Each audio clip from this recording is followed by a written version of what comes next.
कल की 3 घटनाएं हैं जिनके ऊपर हम बात करते हैं आज। पहली तो यह है कि किसान आंदोलन अभी डामाडोल की स्थिति में चल रहा है। प्रधानमंत्री जी ने जब से किसानों से संबंधित कृषि बिलों को वापस लिया है, तब से ये कयास लगाए जा रहे हैं कि आज कल और परसों ये ख़त्म होने वाला है आंदोलन। अब इस पे बात ख़त्म हो जाएगी, लोग वापस चले जाएंगे आंदोलनकर्ता, और मीडिया का एक सेक्शन तो उनके बारे में भद्दे ढंग से बात करते हुए लगातार उनको कोस रहा है कि वो जा क्यों नहीं रहे हैं। इस मामले में जो पेशरफ्त है, जो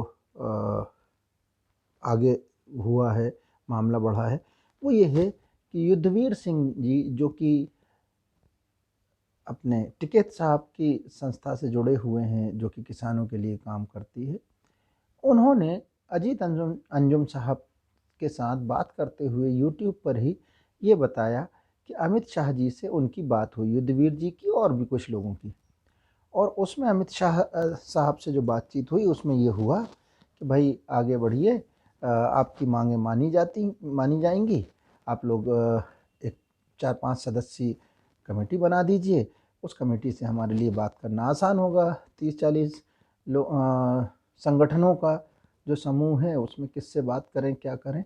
तो संयुक्त किसान मोर्चे ने ऑलरेडी 9 सदस्यीय कमेटी पहले से बनाई हुई थी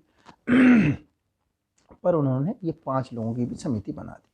अब जब ये 5 लोगों की समिति बन गई तो ये 5 तारीख की बात है, 4 तारीख की बात है, 5 और 6 तारीख को वो इंतज़ार करते रहे एक्सक्यूज़ मी, कि किसी तरह से सरकार की तरफ से अब बातचीत हो, पर वो बातचीत बढ़ी नहीं आगे। 5 और 6 आए तक ये उनका पेशेंस ऐसा लगा जैसे छूट रहा हो, और ये बातें सुनाई देने लगी कि आंदोलन अभी लंबा चलेगा और वगैरह इस तरह की चीज़ें। पर 7 तारीख को भारत सरकार की तरफ से एक चिट्ठी प्राप्त हुई, जिस चिट्ठी में ये बात कही गई है कि उनकी मांगों पर कुछ मांगों को मान लिया जा रहा है, जैसे कि जो केसेस लगे हुए हैं वो वापस ले लिए जाएंगे उनके इस आंदोलन से उठने के बाद। दूसरी चीज़, एमएसपी के लिए सरकार ने कहा है कि हम एक समिति बनाएंगे जिसमें आंदोलनकर्ता भी रहेंगे और सरकारी कर्मचारी, अधिकारी मतलब वो रहेंगे, कुछ विशेषज्ञ रहेंगे, अन्य आंदोलनकर्ताओं के अलावा अन्य किसान भी उसमें रहेंगे। तो इस तरह से अलग अलग चीज़ों पे उन्होंने बात कही है। पराली को लेकर भी कहा है कि बिल्कुल उसमें पराली जलाने को लेकर जो क्रिमिनल धाराएं थीं वो कानून से हटा दी जाएंगी, जो पर्यावरण को लेकर है, और इस तरह की बातों में अब किसानों ने इसके ऊपर 7 तारीख को कल एक लंबी चर्चा करी, और उसके बाद उन्होंने अपनी एक प्रेस कॉन्फ्रेंस करी। आप ये वीडियो जिन पे हम बात कर रहे हैं, ये वीडियो आप हमारे चैनल पर देख सकते हैं। ये तमाम वीडियो हम डालते रहते हैं उस वक्त की जो तत्कालिक न्यूज़ होती है। तो ये बात आई कि अब ये चिट्ठी आ गई है, तो ये संगठन बैठे, इन्होंने अपनी 5 सदस्यीय, 9 सदस्यीय और सारे लोगों के बीच में सब में बातचीत करी और इस नतीजे पर पहुँचे कि आंदोलन को अभी ये समाप्त नहीं कर रहे हैं। इनकी 2 मुख्य तौर से जो उन्होंने बोली, और भी हो सकती हैं, आपत्तियां थीं। एक तो ये कि सरकार की तरफ से चिट्ठी में जब ये कहा जा रहा है कि आपके केस वापस ले लिए जाएंगे, परंतु पहले आप वापस जाइए, तो किसानों ने अपना जो निर्णय लिया वो ये है कि ये सशर्त टाइप का हमें नहीं चाहिए, आप पहले कानून केसेस वापस लीजिए। जो 40,000 के आसपास केस अकेले हरियाणा में हैं इस किसान आंदोलन के समय में हुए। तो किसानों का यही कहना है कि भाई जब आंदोलन की बात, मुख्य बात जो थी कि ये कृषि बिल वापस लीजिए और एमएसपी वगैरह, इन सब बातों पे जो अब तो कृषि बिल तो वापस ले ही लिए और कृषि कानून तो वापस ले ही लिए, और आप बाकी चीज़ों पे बात भी करने को तैयार हैं।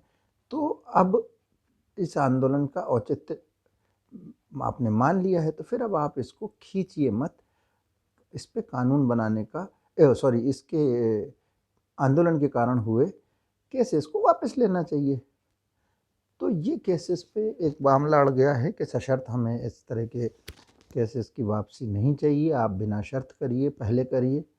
और दूसरी चीज़ एमएसपी को लेके जो कमेटी में अन्य लोगों के शामिल होने की बात है वो किसान मोर्चा उसको पसंद नहीं कर रहा। वो कह रहा है कि आंदोलन हम करें, आप इस तरह की समिति बना दें और उस समिति में बहुसंख्यक ऐसे लोग हों जो पुराने कृषि कानून जो थे उनके या सरकार के पक्ष के समर्थक होंगे। तो फिर तो हम तो जो भी बात कहेंगे उस पे संख्या बल के आधार पे निर्णय सुना ही नहीं जाएगी हमारी बात, और निर्णय वही होंगे जो कि सरकार चाहती है, क्योंकि संख्या अधिक रहेगी। तो उनका ये कहना है कि ये बात भी ठीक नहीं है। इस तरह से कुछ आपत्तियां लगाकर उन्होंने बाकायदा एक चिट्ठी भेज दी है। आज संभवतः 8 तारीख को उनकी अपेक्षा के अनुरूप उस पर कुछ होगा, उस पर कुछ सरकार से जवाब की उन्हें उम्मीद है, जिसके आधार पर वो अपनी फर्दर मीटिंग जो करीब 2 बजे रखी है उन्होंने आज 8 दिसंबर को, उसमें वो निर्णय लेंगे कि अब क्या करना है आंदोलन के मामले में। तो ये किसान आंदोलन के बारे में जो अपडेट थी वो ये थी। इससे संबंधित हम वीडियो लगातार डालते हैं अपने चैनल पर, जैसे उस तरह की इन्फॉर्मेशन आती है, प्रेस कॉन्फ्रेंस हुई तुरंत डाली हमने इस तरह की, तो वो आप ज़रूर देखिए हमारे चैनल पर। उम्मीद है ये विश्लेषण आपको पसंद आया होगा। अन्य जो बातें हैं महत्वपूर्ण वो अब अगले वीडियो में हम बात करते हैं। Thank you very much.